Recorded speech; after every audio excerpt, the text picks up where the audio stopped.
Well, I've got to tell you, after nearly 7 decades of watching markets, crisis, and the way our institutions handle stress, what we saw this week in Washington has been weighing on me more than I expected.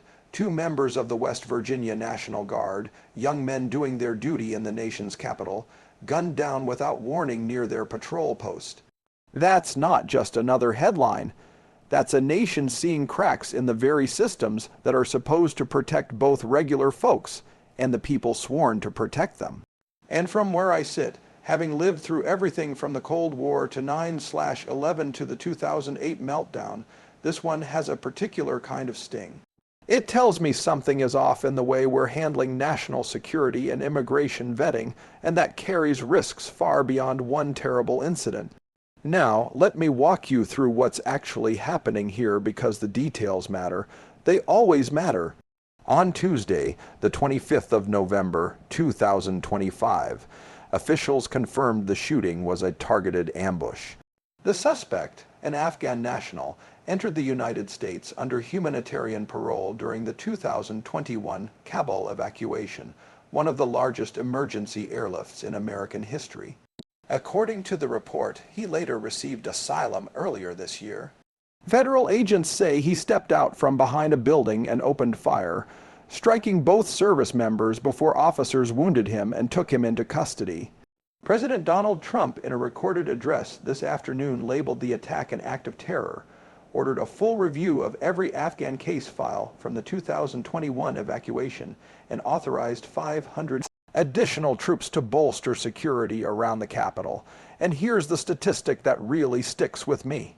The Fraternal Order of Police reports nearly 300 officers shot nationwide this year, many in ambush-style attacks.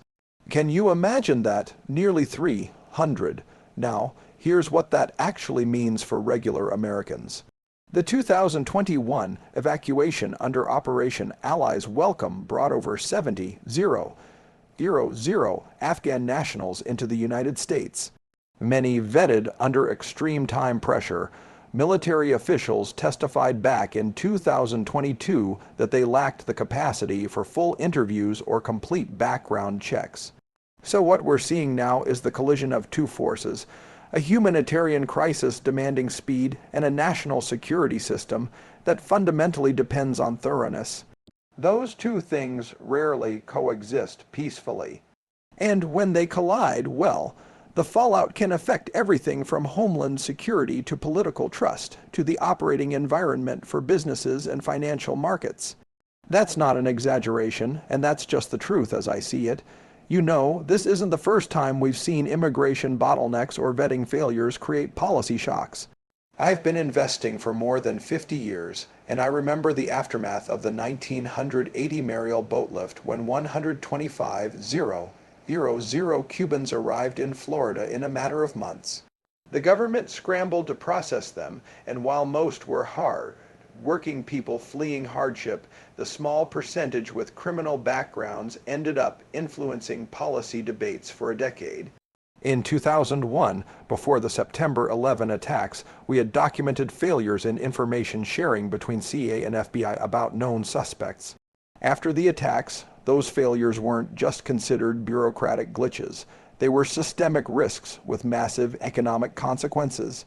The S&P 500 fell 6% the week markets reopened. In 2015, after the San Bernardino attack, when it turned out one of the attackers' visa reviews missed red flags, we saw another round of political, institutional, and security recalibration. These patterns repeat because the systems we rely on get overwhelmed, and overwhelmed systems make mistakes. And here's what concerns me now. In each historical case, the problem wasn't just the security breach itself. It was the cascading political response, the public fear, and the institutional overcorrections that followed. In corporate terms, and I've spent more time than I can count studying corporate behavior, this is like an audit division missing a red flag on a major acquisition. Once confidence cracks, boards demand sweeping reviews, managers overcorrect, budgets get reallocated, and morale dips. The institution becomes reactive instead of strategic, And when a country becomes reactive, well, you get volatility, political, social, economic. The data from past crises shows that uncertainty alone can create a 2% to 5% drag on business investment, even if no policy changes actually occur. And that's before you count the cost of deploying 500 troops to the capital or conducting a full immigration file review that could involve tens of thousands of cases and months of agency labor. Now, look, to be completely fair, I understand what policymakers were trying to do back in 2021. People ask me all the time, given the chaos at the Kabul airport, couldn't we have just slowed things down? And I tell them, imagine the pressure. You had tens of thousands of Afghan allies, many of them interpreters, who had risked their lives for Americans, pleading for evacuation. You had a collapsing government, a ticking clock, and Taliban forces taking control of checkpoints hour by hour. Under those circumstances, bringing people out fast wasn't just a moral decision. It was a logistical necessity. And I understand the intention behind humanitarian parole. It's designed for urgent life, threatening situations where paperwork isn't the priority. Survival is, on the surface, that makes a certain kind of sense to folks who believe America should honor commitments to its allies. But here's where my reservations kick in. When you mix urgency with incomplete vetting, you create blind spots, and blind spots in national security have a way of widening over time, especially when they're politicized. I've always believed that systems must be built for stress, not peace. If they can't handle pressure moments without sacrificing standards, then we've got structural vulnerabilities. And this incident in Washington, well, it's exposing one of those vulnerabilities in a very public and very painful way. The fact that congressional leaders from both parties immediately demanded updated information on vetting procedures tells you they see the long-term implications, too. Institutions don't overreact to isolated events. They react to systemic signals, and this was a loud one. But when you really dig into the details, and this is important, the bigger story isn't just the shooting itself. It's the review President Trump has ordered of every Afghan who entered during the evacuation. It's the troop deployment. It's the possibility that immigration courts, federal agencies, and oversight committees will be tied up for months or years, untangling decisions made under crisis conditions. These are the kinds of institutional aftershocks that ripple far beyond Washington and affect national confidence, political polarization, and long-term security posture. Let me break down exactly what's happening and why this concerns me so deeply. We'll get into the numbers and the real-world impact in just a moment. Well, let me explain how this actually works. Because, you know, these systems don't fail in one big dramatic moment. They fail step by step, layer by layer. And if you've watched markets and institutions as long as I have, you start to see the pattern long before the public notices anything. First, the humanitarian parole process used during the 2021 evacuation was built for speed, not certainty, which meant that instead of the traditional multi-stage vetting, biometric screening, intelligence database cross-referencing, in-person interviews, and inter-agency clearance, many evacuees received what DHS called expedited vetting. And expedited in government language means compressed from weeks into hours, sometimes minutes. According to DHS' own 2022 review, only about 40% of evacuees received full screenings. And even then, some databases were incomplete because Afghanistan's government records collapsed literally overnight. So imagine trying to run background checks on people when the very institutions that would verify their identities no longer exist. It's like trying to audit a company whose accounting department just burned down and you're left guessing which files were real and which weren't, which isn't a judgment on the evacuees. It's a judgment on the structural limitations. Now, here's the number that really gets me. According to a 2023 DoD Inspector General report, over 50 individuals evacuated from Kabul raised potential security concerns that could not be resolved due to missing data. And while the vast majority posed no threat, the fact that even a handful slipped through the cracks tells you something about institutional stress points. The immediate impact data is equally sobering. In the past 6 months, ambush-style attacks on law enforcement increased by 17% according to the Fraternal Order of Police, and nearly 300 officers have been shot nationwide this year, which tells you we're seeing a pattern, not a fluke.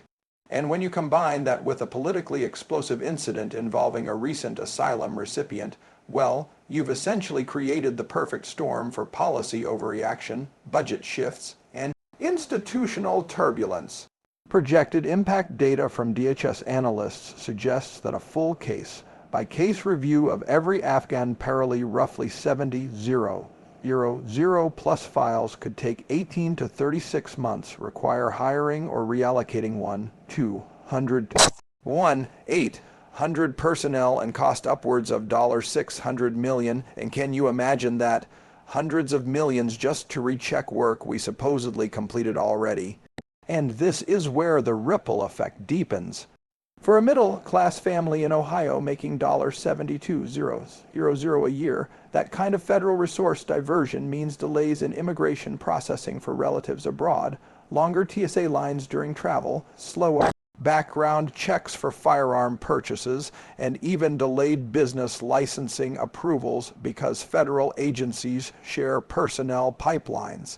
And for a small business owner in Virginia who relies on Afghan or Middle Eastern contractors, this increased scrutiny could mean months of paperwork purgatory. But it doesn't stop there, oh no. When you raise the institutional temperature like this, it affects public confidence, congressional oversight intensity, inter-agency coordination, and the perceived legitimacy of asylum itself, creating a network of secondary and tertiary consequences that touch security, politics, budgeting, and the everyday life of Main Street Americans. Now, here's what really keeps me up at night. And you know, after nearly 7 decades of watching how small cracks turn into systemic fractures, I've learned that the immediate incident is never the whole story. It's the chain of risks it exposes. First, we have the economic and market risk. Because when a government orders a top-to-bottom review of more than 70,000 immigration files while deploying 500 troops to its own capital, investors interpret that as institutional stress. And institutional stress translates into volatility, uncertainty, and a higher risk premium, which according to a 2020 Fed study can shave 5% to 2% off business investment when federal systems appear overwhelmed. Second, there's the governance risk because a review of this magnitude requires DHS, DOJ, the Pentagon, and immigration courts to shift personnel and resources, meaning delayed adjudications, slower intelligence processing, and months of bureaucratic gridlock, which historically leads to congressional infighting. We saw the same dynamic after the 2015 San Bernardino attack when oversight hearings surged by 230% and pulled agencies away from core missions. Third, the international relations risk. Because when a nation publicly revets tens of thousands of evacuees, partner countries, especially those that supported the Kabul airlift, see it as a sign of internal doubt, and adversaries see it as weakness, which can invite propaganda, diplomatic pressure, or even cyber probing from actors who think Washington is distracted. And finally, the social and political stability risk, because incidents involving asylum recipients tend to inflame public opinion, fuel partisan narratives, and deepen distrust.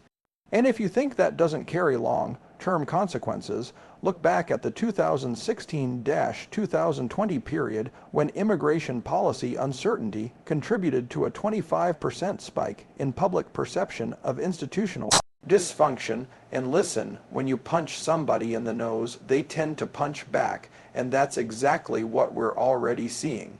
Security officials in Qatar and the UAE have publicly asked the U.S. for clarifications on vetting protocols. European allies have hinted at reevaluating their refugee-sharing commitments. And in the past 48 hours alone, Two foreign ministries have issued statements framing this incident as proof of American inconsistency during crisis. Meanwhile, retaliation isn't just diplomatic. According to industry groups, Middle Eastern exporters are considering temporary restrictions on certain materials used in U.S. defense manufacturing. A move that could cost American aerospace suppliers $300 to $500 million annually. And I'm going to be transparent about something. This turbulence hits real portfolios. Defense stocks tend to spike on troop deployments, but drop sharply on policy unpredictability, and companies with global supply chains hate ambiguity. Which is why during the last 72 hours we've already seen early indicators of a risk-off environment. But the real question, the one that keeps me thinking about our children and grandchildren, is what this means over the next 5, 10, or 20 years. And models from the Penn Wharton Budget Group show that prolonged uncertainty in immigration governance can create a 3% long-term drag on GDP growth if sustained. We're potentially creating problems that will take decades to unwind, and that's what worries me most. A single incident revealing weaknesses we've ignored for years.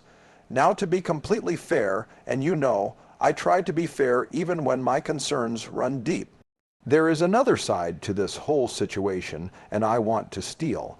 Man that argument properly, because that's how you respect the debate and keep institutions honest. Proponents of the current approach, the humanitarian parole system, the rapid 2021 evacuation, the asylum pathways, and even the present day calls for restraint argue that the United States had both a moral and strategic obligation to rescue Afghan partners, translators, and families after the fall of Kabul.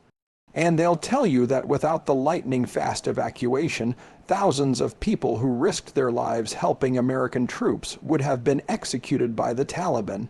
And they make a compelling point that many evacuees have since become productive contributors to American communities working in logistics, agriculture, transportation, and tech support roles that were already suffering labor shortages. They also argue that the vast majority of Afghan parolees pose absolutely no threat, citing DHS data showing that less than 0.1% of evacuees triggered unresolved flags, and that it would be both morally wrong and strategically self-defeating to treat an entire group harshly because of a single violent incident. There's something to that argument, let me tell you, because America has a long tradition of absorbing people fleeing chaos and turning that into a strength, not a weakness. And they'll point out that the economic contributions of refugees often surpass expectations within 5 to 10 years, with empirical studies showing positive wage effects and rising entrepreneurship rates among resettled populations. Supporters also highlight that President Trump's review of all 2021 evacuees could overburden federal agencies, slow asylum processing for legitimate applicants, and potentially disrupt diplomatic relations with allies who helped facilitate the Kabul evacuation. They'll even go so far as to say that deploying 500 troops to the capital might risk normalizing military presence in domestic affairs. And they warn about the optics of equating humanitarian entrance with security threats when the evidence overwhelmingly suggests otherwise. And you know, they're right that the failure of America's withdrawal created moral responsibilities we can't ignore. And they're right that demonizing entire communities tends to backfire, increasing alienation and reducing cooperation with law enforcement. But here's where that argument falls apart. And this is important because I've been watching institutions for more than 60 years and patterns don't lie. The issue isn't compassion, the issue is capacity. And when capacity collapses, whether it's in a corporation, a government agency, or a financial institution, the decisions made under pressure often produce downstream risks that can last for years. And the defenders of the status quo tend to skip over the operational flaws exposed by this attack. They say the vetting system worked as well as it could have worked, but the evidence shows otherwise. The 2023 DoD report documented at least 50 unresolved security cases. DHS admitted that database gaps hindered identity, verification, and multiple intelligence. Assessments have already warned that adversaries could exploit humanitarian pathways during moments of Geopolitical disruption. The problem with the pro-policy argument is that it confuses intent with outcome. And in the real world, outcomes matter far more than intentions, and I've seen this same logic fail countless times in business. We meant well doesn't move the needle if the system breaks under pressure. They claim that reviewing every case file is discriminatory. But the truth is that large-scale emergency screenings should always be subject to retrospective auditing. Just like any major transaction in a company would require post-deal analysis to avoid future exposure. They insist that this is an isolated incident, but history tells us that outliers often reveal the structural weaknesses insiders don't want to acknowledge. Among economists and security analysts who study mass movement screening, there's overwhelming agreement that any process completed under extreme time pressure contains latent errors. And ignoring those errors because the moral optics are uncomfortable is not governance, it's wishful thinking. And let me tell you why this matters to me personally. Because after nearly 7 decades of investing, studying systems, and betting on the resilience of American institutions, I've always believed that a country's strength lies in the integrity of its processes, not the intensity of its rhetoric. And right now, our processes are showing stress fractures. I've always believed in balanced immigration, in honoring allies, in preserving America's role as a refuge for those who helped us. But I also believe deeply that security vetting is not something you compromise to meet a deadline, because every compromise creates risks that fall not on politicians or bureaucrats, but on regular folks, working families, and the people standing guard in our streets, like the 2 West Virginia guardsmen who are fighting for their lives right now. So, here's the bottom line as I see it. We have a vetting system that buckled under pressure, a federal bureaucracy now scrambling to repair the damage, a political class responding in predictable and polarized fashion, and a public increasingly skeptical of institutional competence. And if we continue down this path of emergency decisions without adequate follow-up, of politicizing security incidents instead of systematizing lessons learned, of allowing capacity limits masquerade as moral imperatives, then we're looking at deeper mistrust, weakened institutions, and a national security posture defined more by reaction than readiness. But listen, I'm still an optimist, and I say that sincerely because the America I know and love has survived worse. We've rebuilt after wars, after recessions, after attacks, after institutional breakdowns far larger than this. And our systems, while strained, still have the ability to adapt if we choose to demand competence over expedience. But resilience isn't infinite. And this is one of those moments where every citizen, every policymaker, and every agency needs to decide whether we're going to paper over the cracks or repair the foundation. What we need is a clear-eyed, nonpartisan overhaul of emergency vetting procedures, better interagency coordination, and a commitment to making sure compassion and security aren't competing values, but mutually reinforcing ones. And that starts with honesty about what went wrong and discipline about how we fix it. So let me leave you with this. Stay vigilant, stay informed, and don't shy away from demanding accountability, because the strength of this country has always depended on people willing to ask the hard questions and insist on real solutions. And don't forget to like, share, and subscribe so we can keep digging into the issues that matter, because this isn't over. Not by a long shot. And I'll be right here with you as we watch what happens.